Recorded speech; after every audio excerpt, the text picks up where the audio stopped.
My father's sudden hospitalization pulled me back to our family home, disrupting the life I built elsewhere. But upon my return 2 months later, I was greeted not by my husband but by a stranger. Stunned and disoriented, I struggled to comprehend the surreal scene unfolding before me. Who was this woman invading my space, and why was she here? Then my husband materialized, delivering the bombshell I never saw coming. "We've been divorced for 2 months," he announced coolly, adding insult to injury by revealing his plans to sell our home and claim the proceeds as alimony. Anger surged within me, boiling over at his callousness and self-interest. As his words sank in, a fierce determination ignited within me. "You have no idea what's coming," I seethed silently, vowing to reclaim control of my life. "I'm Kathy, aged 42, and it's been 3 tumultuous years since I hurried into marriage on the cusp of 40. The once blazing flame of our love has dimmed to a mere flicker, overshadowed by the drastic changes in my husband, Bob, once the epitome of kindness. His transformation is staggering, leaving me yearning to scream out my frustration to the world.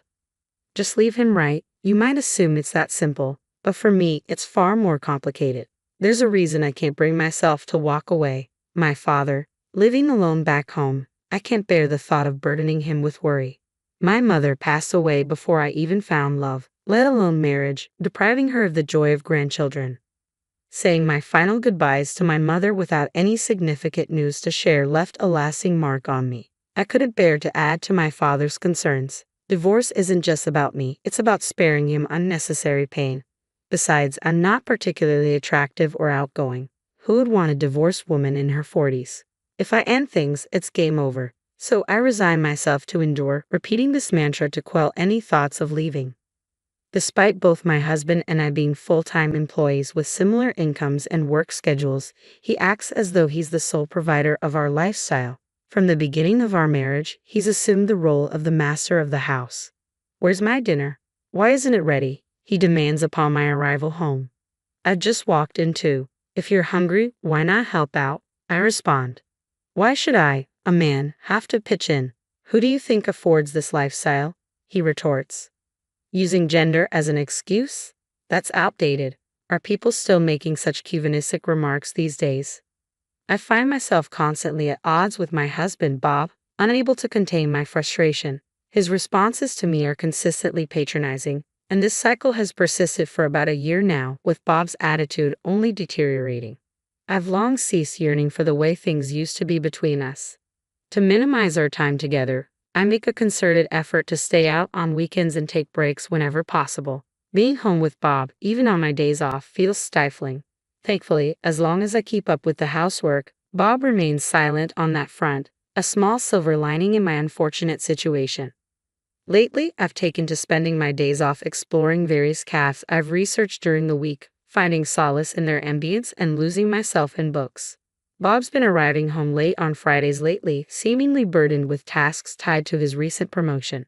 Capitalizing on the opportunity, I decided to take a detour on my way home from work that Friday. I stopped at the library to borrow some fresh reads for the weekend and swung by the supermarket to replenish our dwindling food supplies. With Bob likely still at work, I took my time browsing the aisles before finally heading home.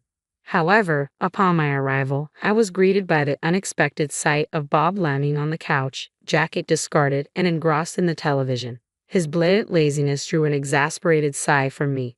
Catching sight of me, he grumbled, "Hurry up and get dinner ready. How long do you expect me to wait? It's unusual to find you home on a Friday. I thought you'd be working late. Work finished early today. Now, get dinner on the table and run my bath." Suppressing my irritation, I made my way to the kitchen. As I worked on dinner, I took breaks to tidy up the bathroom. Just as the meal was nearing completion, my phone rang, cutting through the noise of the television and drawing a frown from Bob. Without a word, he shot me a pointed glare, silently urging me to answer quickly. With a sense of urgency, I answered the call to hear a doctor on the other end informing me that my father had been rushed to the hospital. He requested my presence for a discussion on his condition. "I'm on my way," I assured the doctor, even as Bob, still fixated on the TV, grumbled indistinctly. "Hey, what about dinner?" he interjected. "My dad's been hospitalized. I need to go," I replied, incredulous at his lack of concern. "What about my dinner?" he persisted. His disregard for my father's situation was infuriating. For once, can you handle things on your own? Dinner's ready. Help yourself, I retorted, unable to conceal my frustration. Frustrated beyond measure, I couldn't contain my anger, and he responded with a burst of fury, his veins visibly pulsating. What's with the attitude? Just because he's in the hospital doesn't mean you have to make such a scene. You're married to me. Your priorities should lie with your husband, not your father, he spat out angrily. His words left me speechless, but the urgency of the situation at the hospital took precedence. There was no time to argue with someone so unreasonable. I slammed a plate down in front of my disgruntled husband. Please take care of the dishes, I instructed tersely before hastily making my exit from the house. Upon reaching the hospital, I found my father lying in bed, his face bearing the marks of weariness I hadn't seen before. Despite his reassurances over the phone, it struck me that he might be struggling with loneliness in his solitary existence, bereft of my mother's presence. His diet and well-being were likely not as balanced as he claimed. I chided myself for naively accepting his words at face value. My father was not one to easily admit vulnerability. How could I have overlooked this? Lost in self-reproach, I was summoned by a nurse for an update on my father's condition. Led to another room, I awaited the attending physician's explanation.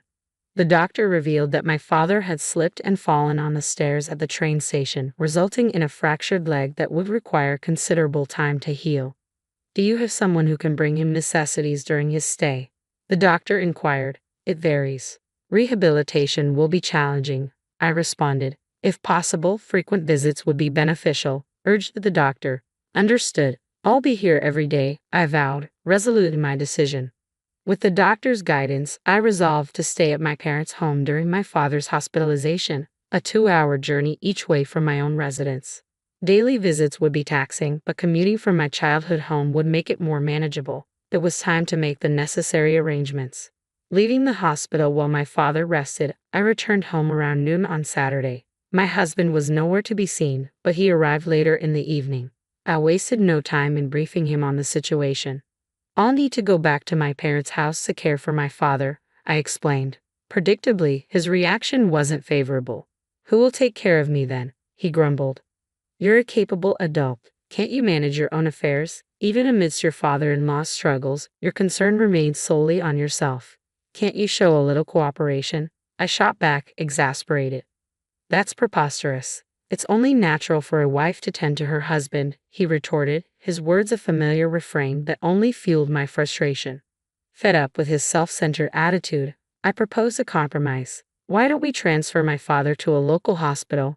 That way, I can balance caring for him with household chores. Fine, do that, he agreed, seemingly unfazed. But in exchange, I expect us to accommodate my father once he's discharged. We'll need to monitor his health with regular doctor visits, I stipulated. At the mention of living together, my husband's face contorted in clear disgust. No chance, we're not living together, Bob insisted firmly. Then let me go back to his place, I countered. In the end, Bob's response was a dismissive, do whatever you want, signaling the end of the conversation.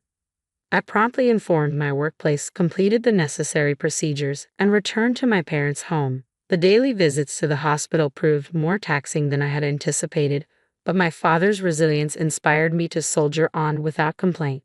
Despite his best efforts, his condition showed little improvement, and as 2 months slipped by, I realized I needed to return home soon. With my father's discharge still uncertain and the seasons shifting, I knew it was time to swap out my wardrobe and fetch some fresh belongings. Assessing the situation, I decided to make a brief trip back home. However, upon my return, the sight that greeted me wasn't that of my husband. Instead, a woman's voice echoed from deep within the house. Bob, are you back? I called out upon my return, only to be met with silence. Perplexed, I repeated his name, but still, there was no response. Startled by the unexpected turn of events, I stood frozen in shock. Finally, a voice from within the house responded. Bob, is that you? As the realization sank in that the voice wasn't mine, the owner of the voice cautiously emerged from the room. You're not Bob. Who are you? She stammered, visibly taken aback. Confidently, I retorted, who are you? What are you doing in someone else's house? Her response left me reeling. Someone else's house? This is my house, she declared firmly, sending a wave of panic through me. Rushing to the porch, I frantically checked the nameplate, confirming that this was indeed my house. Confusion engulfed me as I struggled to make sense of the situation. Before I could fully comprehend what was happening, my husband sauntered in casually from the entrance. "What's going on here?" I demanded, my tone laced with fury. His expression mirrored my confusion as he met my gaze. "Why are you here?" he questioned, his words cutting through the chaos. "I came back to grab some clothes, but who is that woman?" I shot back, my frustration mounting. "It's your fault for not taking care of me. She'll be handling the house from now on," he stated matter-of-factly, dropping a bombshell. "What do you mean?" "We got divorced 2 months ago," he revealed, shattering the last semblance of normalcy. "To divorce? What are you talking about?" "I haven't heard anything about this," I protested, stunned by the revelation. "Of course you haven't. I made all the decisions myself," my husband replied coolly, his tone devoid of remorse. "What? What do you mean?" I stammered, struggling to comprehend the gravity of his words. "We're getting divorced. I already started making arrangements. And as for the house, I plan to sell it soon. I'll be taking the proceeds as alimony," he declared, his words hitting me like a freight train.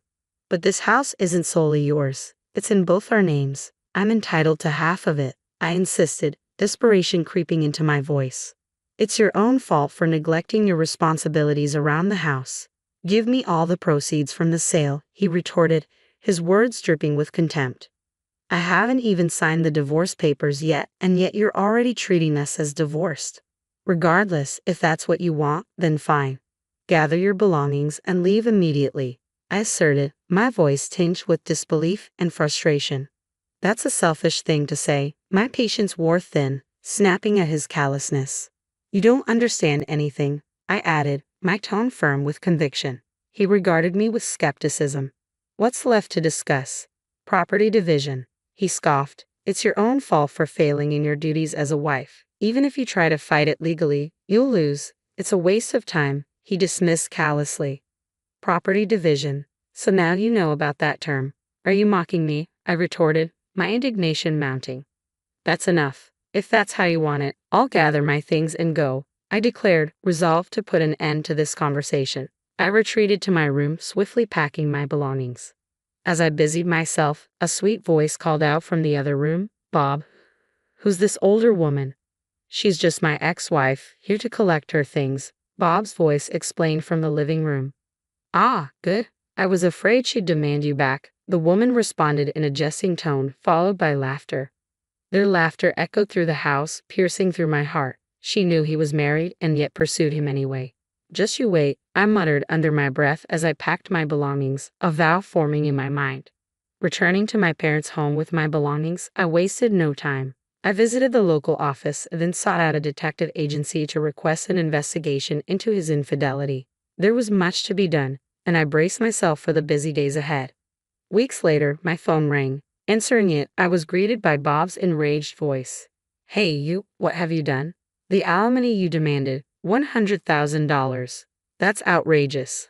I've consulted a lawyer about your actions. I'll settle for $100,000. Isn't that generous enough?" he demanded, his words dripping with anger and disbelief. "Huh? Where did your sense of financial responsibility disappear to? Are you going crazy from the shock of our divorce?" I could almost see him standing defiantly, his arrogance fueling my determination to bring him down a peg. Taking a deliberate detour, I responded, "If you refuse to pay, that's your decision. But mark my words, someone as concerned with appearances as you will end up paying alimony." As predicted, Bob's frustration boiled over. "Stop talking nonsense. You sound like you're eager for alimony. A wife shouldn't have to pay a penny to her ex-husband. Just because you're single now doesn't mean you should resent married people. How greedy can one woman be? That's why we got divorced." "Wife, huh? So you're already considering that other woman your wife?" I retorted sharply.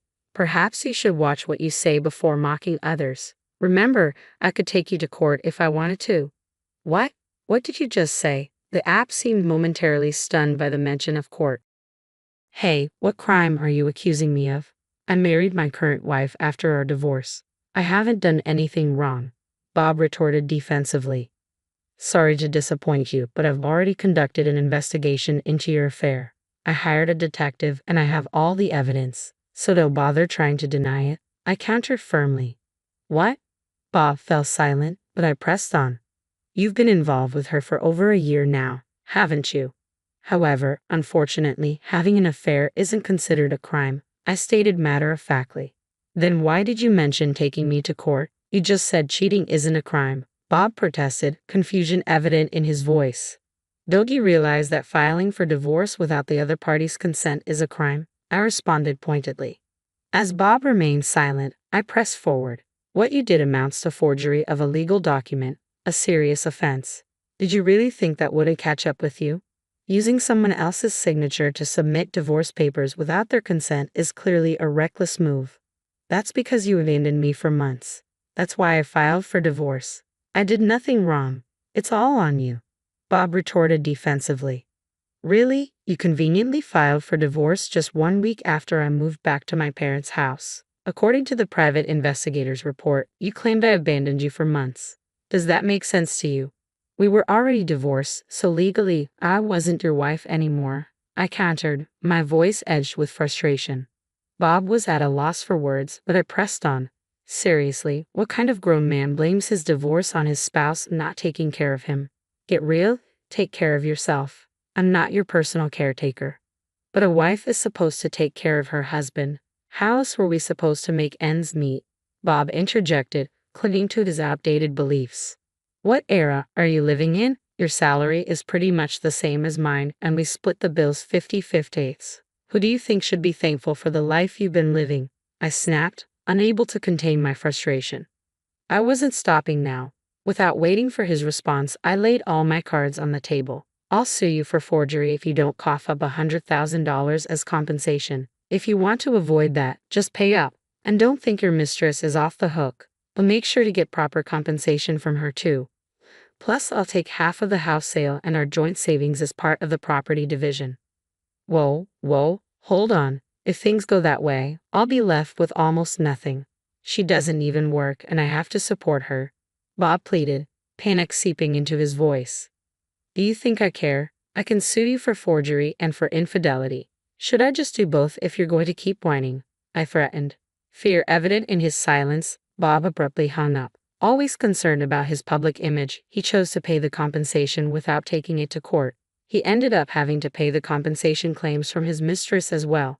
Between the property division and the compensation for his mistress, Bob was left with nothing. He struggled to make ends meet, living each day on the edge. To make matters worse, word of his affair spread at his company, subjecting him to uncomfortable stares and judgmental whispers from his colleagues. Unable to quit his job, Bob began to vent his frustration on his new wife. Their once loving relationship quickly deteriorated, devolving into constant arguments. Their relationship was now reportedly at its worst. Meanwhile, I requested a transfer to a branch near my parents' house. My father was discharged from the hospital without any complications, and we settled into a peaceful life together. I am committed to showing my filial piety by taking good care of him from now on.